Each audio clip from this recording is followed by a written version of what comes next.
Welcome to Green Dot Daily. I'm Maria Marino, live every weekday at 3 Eastern on the Action app. And if you're watching on YouTube, we hope you subscribe to our channel. Today on the show, NBA bets from Bryan Fonseca and NHL picks from Andy MacNeil. But we start with the road to Phoenix for the men's Final Four.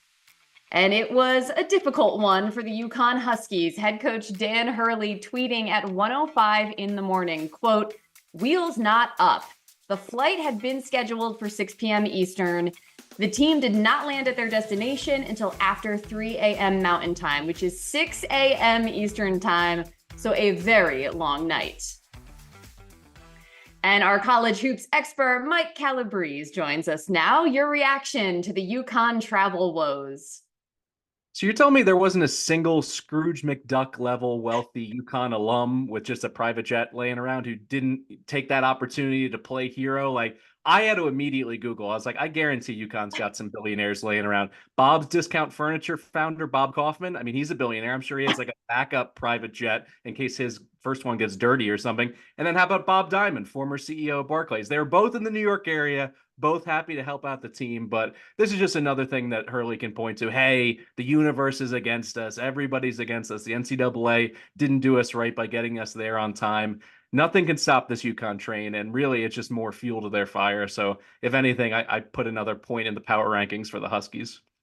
You know, I'm so glad you said that because I was thinking about it, and it's obviously a disadvantage in terms of rest and prep and routine. But my mind went the same place that yours did in terms of like a Dan Hurley led team is going to take this anger and this adversity and just use it as fuel. But let's talk betting the Final Four. UConn favored by 11.5, Purdue favored by 8.5. What do you make of these big spreads? These numbers are perfectly calibrated. Stuckey's been talking about it all week. These are the games that the nation, fixes their eyes on. Casual bettors come out of the woodwork. So there's all this extra pressure on sports books to get these numbers just right. I think they are perfectly calibrated. They're all within a half point of my own personal power ranking. So I'm putting the sides and the money lines on the side because I don't think there's any value in betting that part of it. But luckily, because this is the Final Four, it's a propapalooza. There is anything that you want to bet on in these two games. And I think because of that, there's a long enough menu to pick out some ones that have some tremendous value. Okay, I like it. So where are you going for? Let's start with Purdue, NC State. So Braden Smith, the point guard for Purdue, has been a facilitator for the entire season. He's second nationally in assists per game, and he's had 8 or more assists in 18 of his 35 starts this season. And for that reason, I'm going to go with that prop bet. If he gets to 8, this one cashes at plus 128 in the market. Reminder, always shop around. You can probably find plus 130, plus 135. And because of that, I think there's value in this one. And then when you dig into it a little bit, the NC State defense allows assists on 50% of made baskets against them, which ranks 158th nationally. So just about dead on the average number in the entire country. So they're giving up those easy looks, particularly when you get in the lane and you dish to someone as efficient as Zach Edey. If you look at the last 2 games alone, Smith has assists directly to Edey, 4 against the Zags and 4 against Tennessee. So you're halfway there just on that Edey connection. And then when you remove Purdue's blowout win against Utah State and Braden Smith's early exit in the Big Ten tournament against Michigan State due to injury, he's averaged 37 points, or 37 minutes, I should say, per game since late January. And talking to Sean Kerner, the head of our predictive analytics team here at Action Network, his team and his numbers call for him to play north of 36 minutes per game. Ability is really key when it comes to hitting player props. The one that's most important to me is availability. So he's going to be on the floor for close to 40 minutes in this game. So I think there's a better than 50-50 shot he gets above 8 assists. And for that reason, at plus 128, I'll go ahead and take that prop bet. Very nice. And it always helps when you have Edey on your team. As far as the tournament goes, I noticed he's averaging 9.5 assists over the 4 games, which is 2 higher than his season average. Okay, what about Alabama UConn? How do you approach this? So this one's interesting to me to take a double result. So if you go ahead and pick Alabama to win the first half and UConn to win the game, that's a 6-1 payoff. And when you dig into some of the stats that are broken out by halves, a lot of this is pointing in the direction of Alabama coming out hot. Alabama's second nationally in the first half in points per game at 42.6. And then UConn is first nationally in the second half in terms of scoring margin, beating teams by over 8 points per game in the second half. I just trust Alabama to bomb away. This is the 3-point variance game of the entire tournament. They're going to shoot over 30 triples in this game, but I don't necessarily trust them to win in a half-court stressful battle down the stretch. Whereas UConn, their half-court defense is incredibly elite. They're second in 2-point percentage defense. They're 28th in 3-point percentage defense. So I think when it comes down to getting those critical buckets in the second half, I like their defense, and their offense has been a thing of beauty. Tanner McGrath has actually done an expansive breakdown on Hurley's offense and why it's so ruthlessly efficient. We saw it with the 30-0 run against the Fighting Illini. When they need to get those second half buckets, they're able to manufacture them. So if Alabama can even be up by a single point here in the first half, you got a great shot to cash the 6-1. And the final part of it is the great equalizer, as I mentioned, from 3-point range. In a small sample size, if they make 5 or 6 threes, I think they can blitz UConn early. And then, the DNA of a champion, the Huskies have just not laid down for anybody really in the last 2 months. So even if they find themselves down at halftime, I almost view that as another benefit to Hurley being able to play the underdog card. We need to get off the mat. I think this one is underpriced at 6-1. So I'll go ahead and, pull the trigger. I think it's a super creative approach. Alabama, the top scoring offense in the country, 24th in 3-point percentage. And who knows, maybe the Huskies will still be just a little sluggish after, no sleep to travel on their way to Phoenix. But Mike Calabrese, enjoy the Final Four, my friend. Thank you. Thanks, Maria. If you've ever wanted to try the best version of the Action app, the time is now, because we're running a special offer on Action Pro. To celebrate the NCAA tournament, you can try Pro Access for just $9.99 for the first month. With Action Pro, you get our biggest betting model edges, real-time money percentages, data-driven systems, NCAA tournament player prop projections from the predictive analytics team of Sean Kerner and Nick Giffen, and a whole lot more. Just visit actionnetwork.com/madness to take advantage before this deal expires. That's actionnetwork.com/madness. From the college hardwood to the pros, as we say hello to our NBA contributor, Bryan Fonseca. So bad news for the Knicks. They announced Julius Randle will have season-ending surgery on his shoulder after trying to rehab for over 2 months.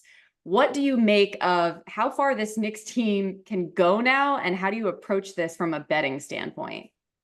Well, I looked at plus 400 to make the play-in for the Knicks based on this injury. I don't know if they're going to fall that far, but it's something I would look at, especially if OG Anunoby continues to miss games. And you have a situation here where tonight Sixers Heat becomes a massive matchup with playoff implications, which we'll get to in a second. But Julius Randle, I don't think was going to swing the title sort of in either direction, because I think the Knicks were fringe contenders, but I do think that the Knicks, as I've said on this show, could compete with anybody at full strength, but now they're not going to be at full strength. And on top of that, the reevaluation is going to be in 5 months. That's September, which means he might not even be ready for the start of training camp.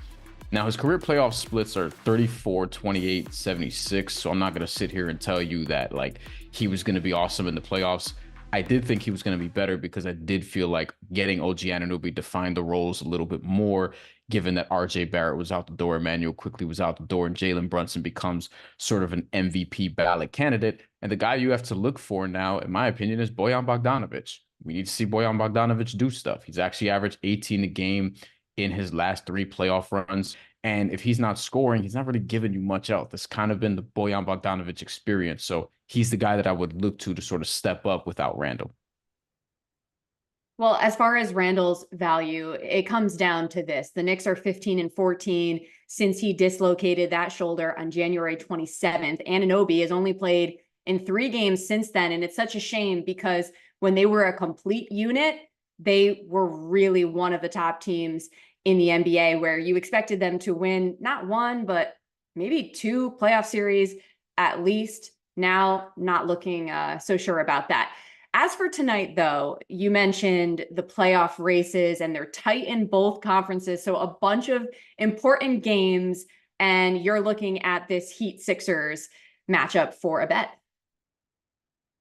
I'm taking Joel Embiid under 26.5 points. Welcome back, Joel Embiid. Wasn't sure you were going to return from the meniscus injury, and this is no hard feelings, obviously, but against Bam Adebayo, not an easy thing to score above 26.5 points. It's something he's only done 3 times against Bam over the last few years since Bam became a starter really full-time late in that 2018-19 season. So we're talking about 12 games sample. 3 times in 12 games he's gotten this over. That includes the playoff series in 2022 in which he didn't do that at all. So Joel Embiid, the struggles, the return from the meniscus injury, I think the Heat defense, they recognize what a threat he is. And if he does play, because let's mention that, he's also questionable to play in general. He did shoot around, so, he's still questionable despite that, as is Tyrese Maxey and Tobias Harris. If he does play, and if the full cast of characters or somewhat of the full cast of characters there, I think the Heat are going to pressure him and try to force him into a passer, which he's done well this season. And that's going to be good for somebody like Buddy Hield, Tyrese Maxey if he's there, Tobias Harris if he's there, Kelly Oubre if he's there. And I think that's sort of the role he's going to play. I don't think he's going to have a huge scoring night against the Heat. He rarely does. And I think it's really key that you brought up his history and how he scores against the Heat, even when he was fully healthy. Meanwhile, he just returned on Tuesday, looked a little rusty, 24 points on 6 of 14 shooting in 29 minutes, but 6 turnovers. All right, Bryan, thanks so much for joining us. Good luck tonight. Absolutely. Anytime. And just a reminder to North Carolina residents, sports betting is now live and there are some awesome registration offers out there. So make sure to check out the link in the description or go to actionnetwork.com for specific offer codes. Over to hockey, Washington battles it out against longtime Metro rival Pittsburgh tonight with major playoff implications on the line. Capitals have a chance to jump to third in the division with a win, while the Penguins are fighting for that second wild card spot, 3 points behind the Caps with 7 games left. With that, we say hello to NHL expert Andy MacNeil. What are your expectations for this huge game and therefore how you're looking to bet it? Yeah, well, first of all, the Eastern Conference wildcard race has been great theater and will continue to be so right up to the end of the regular season. I expect it to be anyways. But Pittsburgh, they made this one a little bit more interesting with keeping their playoff hopes alive with 4 wins in their last 5 games, including some big upsets over some teams like the Rangers and the Hurricanes. But this is a much bigger game for the Capitals than it is the Penguins. Capitals are actually in the playoff mix right now.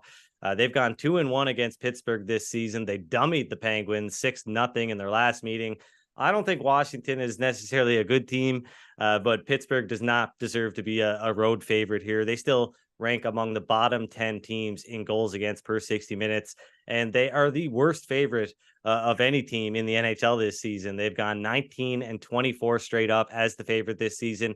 If you had bet 1 unit on Pittsburgh to win all of those games in which they were the favorite, you'd be down about 13.3 units, which is, like I said, the worst mark of any favorite this season.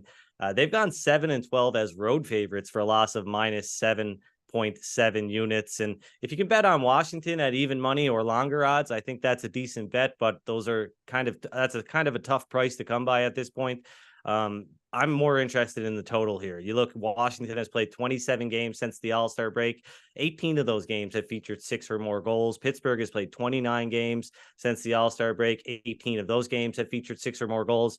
Like I said, this game has huge playoff implications. You'd expect it to be tightly contested. I don't think that necessarily means it's going to be a low-scoring affair, though. And you can bet over 5.5 at -130 at ESPN Sportsbook. That's a good price. I really like that bet.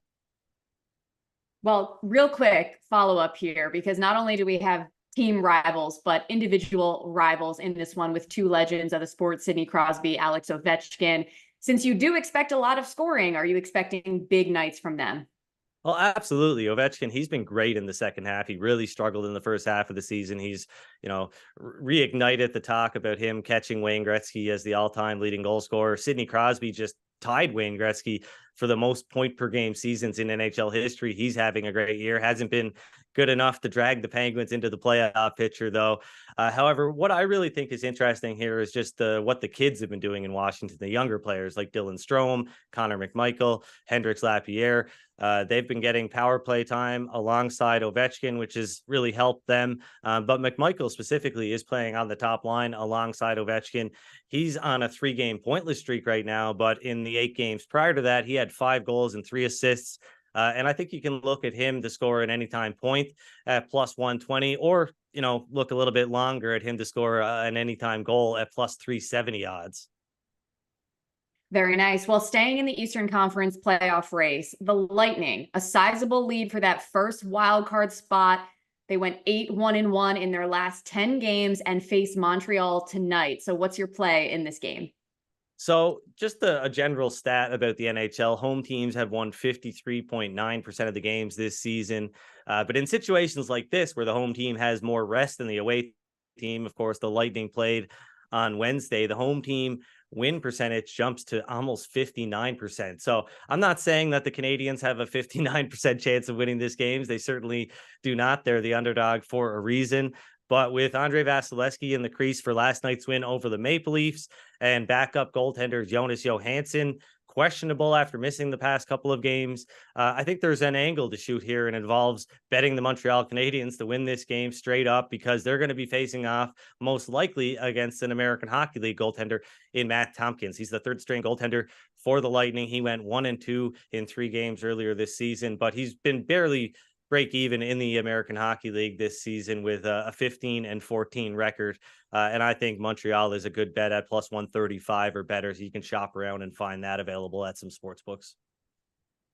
All right, before you go, let's get some long-term outlooks here, a little contender or pretender, if you will. You came on the show about a month ago, talked about how you like the Stars to win the Central Division. They're riding an 8-game win streak, surpassed Colorado for first in that division. So do you see this team as a contender come playoff time? Yeah, very happy about that, because I've been holding Stars futures all season long. But for sure, I do. Dallas is the best team in the Western Conference for my money. They rank first in expected goals percentage and second in actual goals percentage since January 1st. But I think the biggest thing here is that their starting goaltender, Jake Ottinger, is really turning a corner, and he looks to be back in top form. Ottinger recorded a shutout, of course, on Wednesday against the Oilers. He staved the Stars approximately 7.6 goals above expected. So that's roughly 7.6 goals better than what you would expect an average goaltender to do had they faced the same shots that Ottinger has faced over his last 6 starts. And I think when you look at the Western Conference playoff picture, there are some great goaltenders in there: Thatcher Demko, Connor Hellebuck, UC Saros, but none of those teams are top contenders like Dallas, Colorado, and Edmonton. And I think when you look at the top contenders, the Dallas Stars are in the best shape overall, largely in part due to Ottinger and his ceiling being so high. And as far as a pretender goes, I think it's probably a little harsh to call the Edmonton Oilers, my hometown team, a pretender. But I think it's become quite clear that this team is going to have to win, in spite of players like Darnell Nurse, because they do not have enough quality defenders on the team. Really only Matthias Ekholm and Evan Bouchard's on that blue line.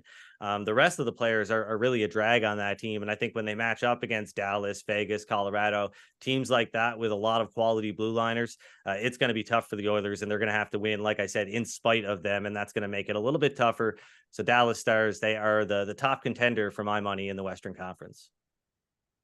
Crunch time in the NHL regular season. Andy MacNeil, thank you so much for joining the show. We appreciate the breakdown. Awesome. Thanks for having me. Remember, any picks we give out here on the show, you can easily reference by following Green Dot Daily in the Action app. We keep track so you don't have to.